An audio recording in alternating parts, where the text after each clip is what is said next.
दोस्तों, क्रिकेट की दुनिया कई ऐसे गेंदबाज पैदा कर चुकी है जो अपनी स्पीड की वजह से जाने जाते हैं और घूमती हुई गेंदों से नामी गिरामी बल्लेबाजों का शिकार कर लेते हैं। ये ऐसे गजबनाक बॉलर थे जो क्रिकेट के मैदानों को जंग के मैदान में बदल देते और हरीफ टीमों को चकना चूर करने की वजह से जाने जाते। मगर वक्त के साथ साथ क्रिकेट के रूल बदलते रहे और गेंदबाज भी आईसीसी के रडार में फंसने लगे। जैसा कि आप जानते हैं कि इंटरनेशनल क्रिकेट काउंसिल ने सभी गेंदबाजों के लिए एक रूल बना रखा है। अगर आप इस रूल को फॉलो करते हैं तो आप लाइफ टाइम के लिए क्रिकेट खेल सकते हैं, वरना बैन कर दिए जाएंगे। जैसा कि 21वीं सदी की शुरुआत में हुआ जब आईसीसी ने 15 डिग्री का एंगल मुतारफ करवाया और कई बॉलर्स को बैन करके उनका कैरियर तबाह कर दिया। इस कानून के तहत बॉलिंग हैंड का एंगल 15 डिग्री से कम होना जरूरी है। अगर ये एंगल ज्यादा हुआ तो आपका एक्शन इलीगल करार देकर बैन कर दिया जाएगा। आज की इस वीडियो में हम आपको कुछ ऐसे ही गेंदबाज दिखाने वाले हैं जो आईसीसी के रूल की भीड़ चढ़े। इनमें से कुछ वापस आए तो कुछ लाइफ टाइम के लिए बैन कर दिए गए। Number 10, Kane Williamson. न्यूजीलैंड के मशहूर बल्लेबाज केन विलियमसन एक ऑलराउंडर खिलाड़ी थे जो शानदार बल्लेबाजी तो करते ही थे मगर कभी कभार स्पिन बॉलिंग भी कर लेते। 2014 में श्रीलंका के खिलाफ टेस्ट मैच में इनका एक्शन बैन कर दिया गया था, मगर जल्द ही इन्होंने दोबारा टेस्ट देकर एक्शन लीगल करवा लिया। ये अपने कैरियर में लगभग 73 बल्लेबाजों को आउट कर चुके हैं, मगर पाबंदी के बाद बॉलिंग बहुत कम करते हैं। नंबर 9, मोहम्मद हसनैन। पाकिस्तान ने हमेशा ही तेज रफ्तार और बाकमाल बॉलर पैदा किए, फिर चाहे वो 90s में धूम मचाने वाले वसीम और वकार हों या फिर आज के दौर के शहीन और वसीम। इतना टैलेंट होने के बावजूद पाकिस्तानी बॉलर्स हमेशा आईसीसी के रडार में रहते हैं। ऐसा ही एक नाम मोहम्मद हसनैन का है जो 155 किलोमीटर फी घंटा की रफ्तार से बॉलिंग करते हैं और 2022 के बिग बैश लीग में रिपोर्ट हो चुके हैं क्योंकि इनका एक्शन गैर कानूनी था, जिसके चलते हुए इन्हें बैन कर दिया गया।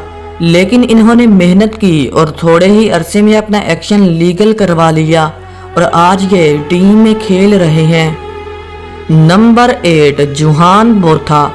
दक्षिण अफ्रीका की बॉलिंग लाइन की जान समझे जाने वाले जोहान बोथा भी कई बार अपना बॉलिंग एक्शन रिपोर्ट करवा चुके हैं। पहली बार इन्हें 2006 में ऑस्ट्रेलिया के खिलाफ बॉलिंग करते हुए रिपोर्ट किया, लेकिन इन्होंने मेहनत नहीं छोड़ी और उसी साल अपना एक्शन सुधार लिया। 2009 में एक बार फिर रिपोर्ट हुए और अपना दूसरा हमेशा के लिए बैन करवा बैठे।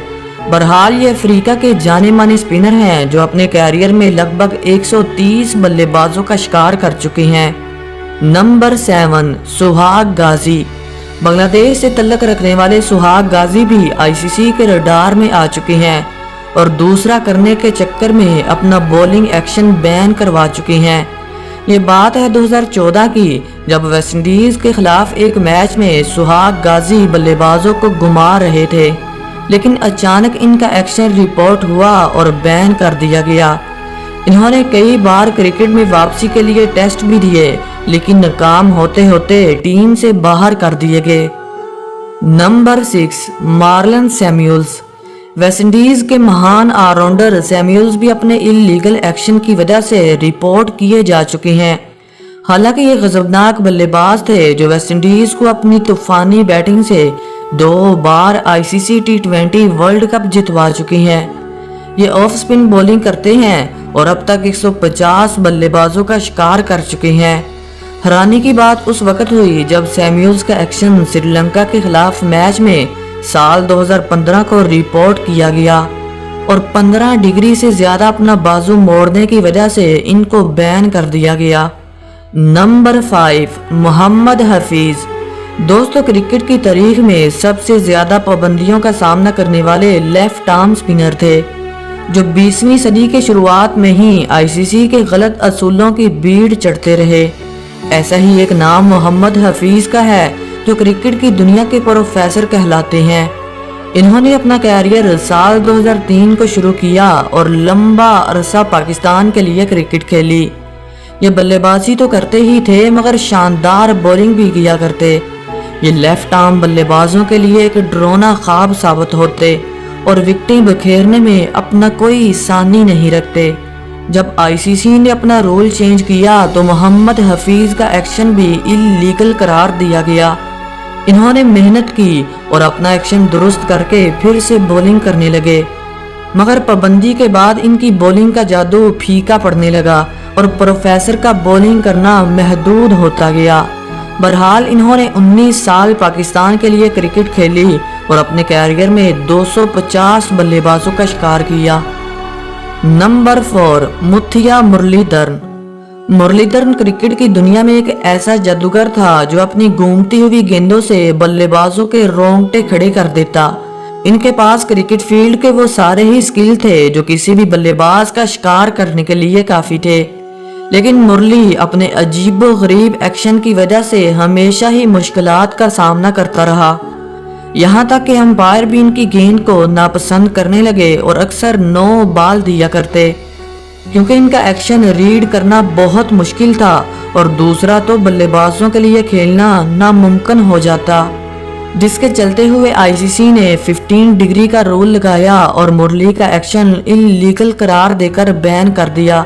مرلی نے خوب محنت کی اور اپنا ایکشن درست کر کے ایک بار پھر ٹیم میں واپس آئے، مگر اس کے باوجود ان کا دوسرا لائف ٹائم کے لیے بین کر دیا گیا۔ نمبر 3، سنیل نارائن۔ اپنے کیریئر کی شروعات میں ہی بلے بازوں کو تکنی کا ناچ نچانے والے سنیل نارائن بھی آئی سی سی کے ریڈار میں پھنس چکی ہیں۔ جب یہ کرکٹ میں آئے تو سب سے خطرناک سپنر تھے۔ یہ گیند کو تیزی سے کرتے اور دونوں طرف سپن کرنے کی صلاحیت رکھتے۔ یہ کئی بار آخری اوور اور سپر اوور کر کے اپنی ٹیم کو میچ جتوا چکی ہیں۔ ان کے بڑھتے ہوئے خطرات کو دیکھتے ہوئے آئی سی سی نے ان پر 15 ڈگری کا رول لگا دیا اور ان کا ایکشن بین کر دیا۔ جب یہ واپس آئے تو اپنی گھومتی ہوئی گیندوں کا جادو کھو چکے تھے۔ یہ اب تک انٹرنیشنل کرکٹ میں 160 وکٹیں حاصل کر چکے ہیں اور اکثر ٹیم میں ان اینڈ آؤٹ ہوتے رہتے ہیں۔ نمبر 2، ہربھجن سنگھ۔ دوستو، ایک وقت ایسا تھا جب انڈین ٹیم میں ہربھجن سنگھ کو سب سے بڑا میجیشین کہا جاتا، کیونکہ یہ گیند کو تیزی سے پھینک سکتے تھے اور دوسرا کرنے کی صلاحیت رکھتے۔ ان کے نام انٹرنیشنل کرکٹ میں 700 بلے بازوں کو شکار کرنے کا اعزاز ہے، جو انہیں کرکٹ کی دنیا کا مہان گیند باز بنا دیتا ہے۔ لیکن کیا آپ جانتے ہیں کہ ان کا ایکشن بھی کشمکش کا شکار رہا اور کیریئر کے کچھ دنوں بعد ہی رپورٹ کر دیا گیا۔ ہربھجن تو واپس آئے مگر ان کا دوسرا لائف ٹائم کے لیے بین کر دیا، کیونکہ جب یہ دوسرا کرتے تھے تو ان کا بولنگ ہینڈ 15 ڈگری اینگل کی بجائے 22 ڈگری تک چلا جاتا تھا، جس کے چلتے ہوئے انہیں دوسرا کرنے سے روک دیا۔ نمبر 1، سعید اجمل۔ بلا شبہ اپنی آف بریک، گگلی، دوسرا اور تیسرے کی وجہ سے کرکٹ کی دنیا میں شہرت پانے والے سعید اجمل اپنا کوئی ثانی نہیں رکھتے تھے۔ ان کی جادوئی بولنگ کو دیکھتے ہوئے کرکٹ پنڈت کہتے تھے کہ یہ تھوڑے ہی عرصے میں شین وارن اور مرلی دھرن کا ریکارڈ توڑ دے گا، لیکن قدرت کو کچھ اور ہی منظور تھا۔ سال 2014 میں ان کا ایکشن رپورٹ ہوا اور اجمل کو بین کر دیا گیا۔ یہ وہ دور تھا جب سعید اجمل کو پاکستانی ٹیم میں ریڑھ کی ہڈی کی حیثیت حاصل تھی۔ انہوں نے بہت محنت کی اور 2016 میں نئے ایکشن کے ساتھ ٹیم میں واپس آئے، لیکن اپنی بولنگ کا جادو برقرار نہ رکھ سکے، جس کے چلتے ہوئے ٹیم سے باہر کر دیے گئے۔ اگر یہ ٹیم میں ہوتے تو میں دعوے کے ساتھ کہتا ہوں کہ یہ کرکٹ کی دنیا میں سب سے زیادہ وکٹیں لینے والے گیند باز ہوتے۔ تو دوستو، آج کے لیے اتنا ہی۔ ہمیں امید ہے کہ آپ اس ویڈیو کو لائک اور شیئر ضرور کریں گے، اور اگر آپ اس چینل پر نہیں ہیں تو چینل کو سبسکرائب کر کے گھنٹی بجانا مت بھولیے۔ Thanks for watching, good bye.